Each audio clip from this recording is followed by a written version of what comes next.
Hello, welcome to my channel. मी आणि आई. हे बघा, ही मी एवढी मेथी तोडली. 1 किलो असेल ही मेथी बहुतेक. ही तोडून ठेवली आणि महाबळेश्वरला मी जेव्हा गेली होती तर हे घेतलेलं आहे खलबत्ता.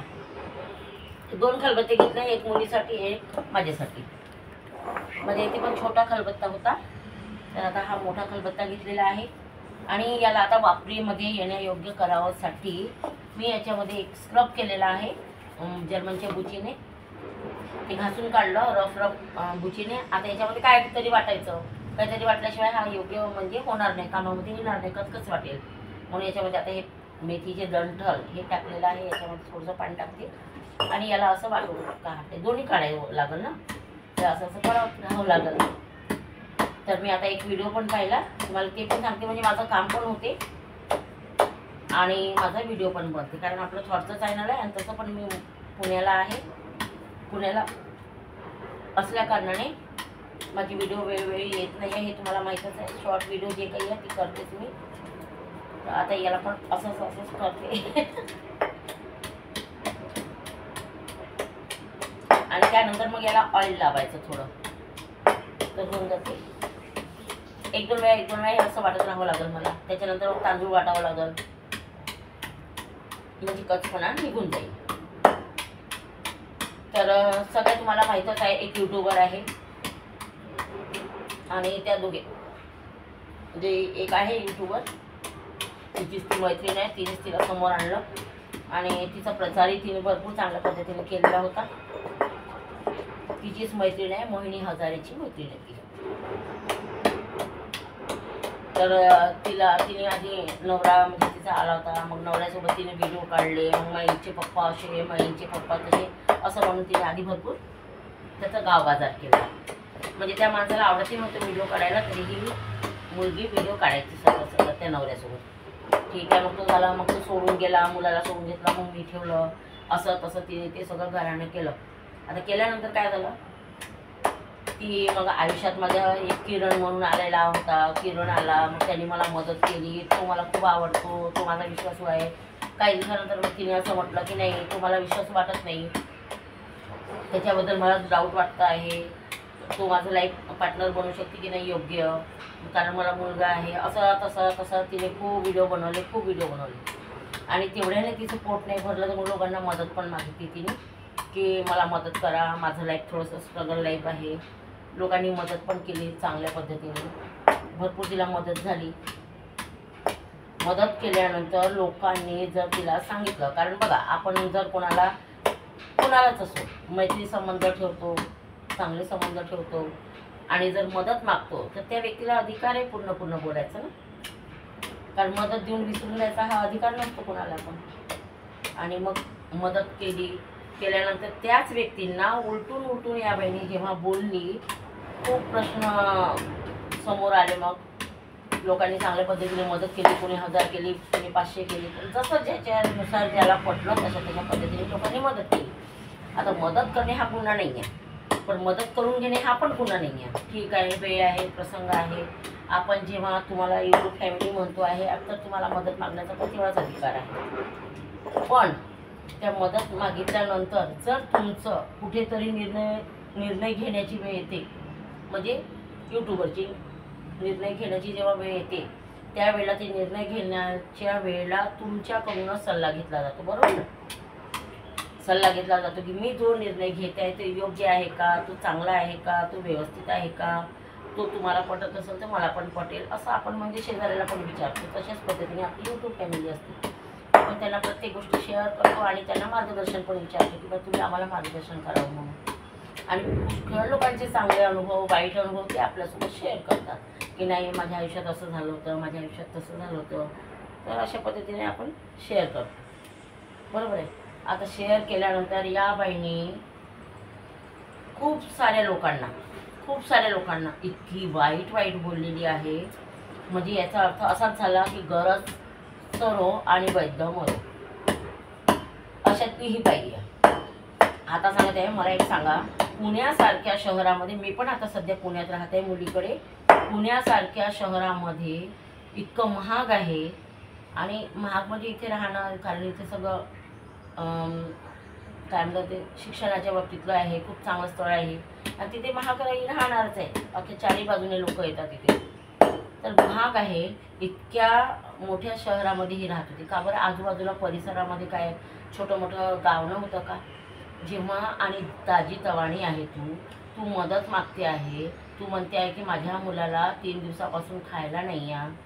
मला एक सांग, आम्हाला सुद्धा आमच्या पोरीकडे राहावं लागतं तर हातपाय हलवावं लागते. ती म्हणत नाही हातपाय हलवा म्हणून किंवा ती म्हणत नाही कामं करा म्हणून, पण आपले हातपाय आपण जर नाही हलवले तर आपल्या हातापायाला जंग लागेल ना. मग आपल्या हातापायाला जर जंग लागेल आणि आपल्याला कामं करणे गरजेचं आहे आणि माणसाला शांत बसता येत नाही. तू मावशीकडे होती तेव्हा तुला सगळ्यांनी म्हटलं अगं तू मावशीकडे कामं का नाही करत? मावशी मला करू देते. ठीक आहे, मग तू कोणाच्या घरी तरी 2 दिवस पसारा घेऊन गेली, तेव्हा त्यांच्याही घरी तू कामं नाही केले. तू एवढी धाड धिप्पाड बाई आहे, तू व्हिडिओ बनवते, लिपस्टिक लावून व्हिडिओ बनवते. इतक्या टेन्शनमध्ये काय व्हिडिओ बनवायला सुचतं तरी का? आम्ही पण एका स्ट्रगलमधून निघालेलो आहे. आधी नाही निघालेलो आहे असं नाही आहे. आयतंच आम्हाला काही सगळं नाही मिळालं किंवा लग्न झाल्याबरोबर एकदम गिफ्ट नाही दिलं सगळ्यांनी की चला तुम्हाला घरदार गिफ्ट देऊन देतो आम्ही, चला तुम्हाला पटकन पैसे गिफ्ट देऊन देतो, गाड्या घोड्या गिफ्ट देऊन देतो किंवा व्यवसाय संपत्ती सगळं गिफ्ट देतो, असं कोणीच म्हटलं नाही आम्हाला. आम्हाला पण स्ट्रगल करावं लागलं आणि स्ट्रगल केल्यानंतरच आम्ही सगळं जमा केलं. तुला एक मुलगा झाला आहे आणि तू कधी 2 पैशाची बचत केली नाही. तू तुझ्या व्हिडिओमधून सांगते आहे की मी कधीही 2 पैसे मागे टाकले नाही.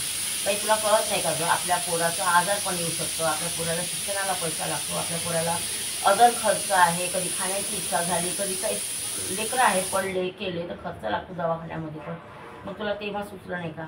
तू मागच्या वेळेला पण लोकांकडून जेव्हा हे घेतली मदत घेतली तेव्हा तू किती उलटून बोलली आणि आज तू म्हणते गुगल पे माझ्याजवळ नंबर आहे. एका लेडीजने हिला म्हटलं की माझं म्हणजे 3 महिन्याचं प्रेग्नेंट होती मी आणि माझ्या नवरा मरून गेला, मग मी ते बाळ जन्माला घातलं. आज माझं बाळ 2 वर्षाचं आहे. मी त्याला घेऊन डॉक्टरच्या नर्सिंग होममध्ये मी जॉब करते आहे. तिथले नर्सिंग होममधले नर्सेस माझ्या मुलाचं थोडंफार लक्ष ठेवतात. तितक्या वेळामध्ये मी माझी कामं निपटून घेते आणि मी महिन्याची चंगी पंगीने खाते आहे म्हणून. हां, तू तेव्हा त्यांना उत्तर काय देते की हो बाई तुमच्या नशिबात कसं होतं, आमच्या नशिबात असं आहे, मी काय करू. म्हणजे बिचारी म्हणून तू किती पैसे कमवशील आणि पैसे कमवल्यानंतर तुम्ही विसरून पण जाता कोणाला. आम्हाला जर कोणी तिळभरसुद्धा मदत केली असेल ना तर आजपर्यंत आमचे संबंध टिकून आहेत तशा लोकांशी. माझ्या लग्नाला 30 वर्ष होत आहे. 30 वर्षामध्ये म्हणजे जेव्हा माझं नुकतंच लग्न झालं होतं आमच्यावरही आलेलं होतं, ॲक्च्युली नव्हते आले असं नाही आहे, पण ज्या कोणी लोकांनी आम्हाला त्यावेळेला मदत केली आजही आमचे संबंध त्यांच्याशी टिकून आहे. मग ह्या सोशल मीडियावर तुम्हाला बिना ओळखीने लोक भेटतात, बिना ओळखीने तुम्हाला मदत करतात. तुमचं त्यांचं काहीच संबंध नाही आहे, फक्त एक व्हिडिओ संबंध आहे आणि आपण त्यांना यूट्यूब फॅमिली म्हणतो आहे ना. ते लोक जेव्हा तुम्हाला मदत करतात तुम्हाला चांगले शब्द बोलता येत नाही का गं? हा कुठला न्याय आहे?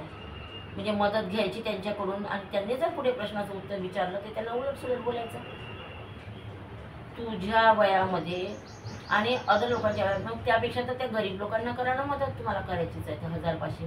बरं, कालच्या व्हिडिओमध्ये तिने सांगितलं की मला मदत करा म्हणून आणि लोकांनी सांगितलं किती तरी कमेंट्स आहे तिथे की ताई मी 500 रुपये मदत केली आहे गुगल पेवर, ताई मी 1000 केलेले आहे, ताई मी पण मदत केली आहे, ती मी पण केलेली आहे. अशा लोकांनी सहानुभूतीच्या द्वारे तुम्हाला मदत केलेली आहे.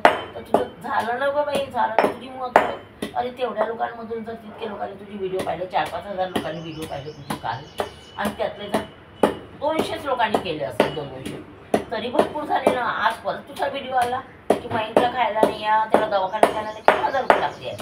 दवाखान्यात मुलाला न्यायला किती 1000 रुपये लागते, किती खर्च लागतो. राहिला प्रश्न तुला किराया द्यायचा, तर तू काहीच जोडून नाही गेली होती. तुला म्हणजे वाटलं नाही की आपण 2 पैसे लावून ठेवायचे म्हणून.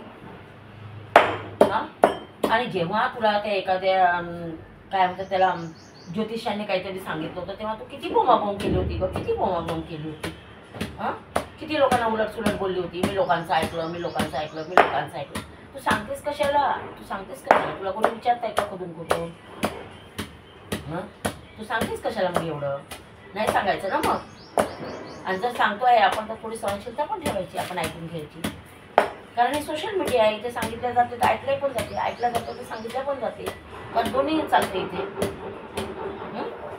तू मोठ्या शहरामध्ये जाण्याची उत्सुकता असते तुला, खेड्यापाड्यातही राहू शकते तू.